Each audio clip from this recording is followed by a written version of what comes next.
Pada video kali ini saya akan mereview tentang fase pemrograman. Langkah-langkah pemrograman. Langkah pertama, rencana penggabungan. Langkah kedua, mendesain modul atau desain di modul. Programmer menerima beberapa tingkatan desain dari fase desain. Tugasnya adalah memecah modul secara rinci ke tingkat yang lebih rendah sampai mencapai keadaan programmer siap untuk melakukan pemrograman. Langkah ketiga, telusuri desain modul. Seperti pada tingkat atas dan menengah dari desain, pertukaran harus dibuat sebaiknya pada tingkat yang paling rendah. Telusuri desain dari masing-masing modul sebelum melakukan pengkodean. Penelusuran ini sangat kecil. Langkah 4, rencana bagaimana menguji modul. Programmer harus menyiapkan rencana pengujian modul dan data pengujian sebelum dikodekan. Rencana pengujian dilakukan setelah kode ditetapkan.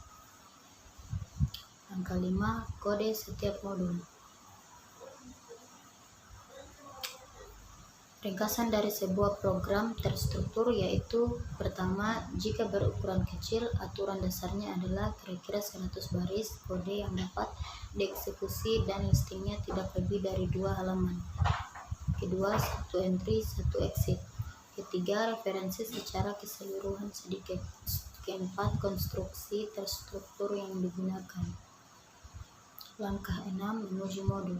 Programmer menguji modul dengan menetapkan lingkungan yang tepat, menyediakan beberapa input, membiarkan modul langsung memproses secara logik dan mendapatkan hasilnya. Langkah 7, menguji level terendah dari integrasi. Jika modul utama memanggil submodul, programmer harus menggabungkan dan menguji semua modul secara bersama-sama. Bahkan jika programmer tidak bertanggung jawab untuk menulis submodul, programmer harus menguji perintah call and return dari sebuah modul. Langkah 8, menyimpan semua hasil pengujian penggabungan modul-modul yang telah diuji. Hasil pengujian digunakan untuk menyusun statistik yang menunjukkan penyebab, cara perbaikan, serta biaya-biaya yang dibutuhkan untuk memperbaiki kesalahan-kesalahan program. Pimpinan proyek biasanya menguasai atau mengepalai penggabungan ini pada sistem berukuran kecil sampai sedang. Pada akhir fase pemrograman, lihatlah hal utama. Pertama, desain modul sudah dijalankan dan diselesaikan. Kedua, program-program individual sudah selesai dikodekan, diuji, dan diselesaikan oleh pimpinan proyek.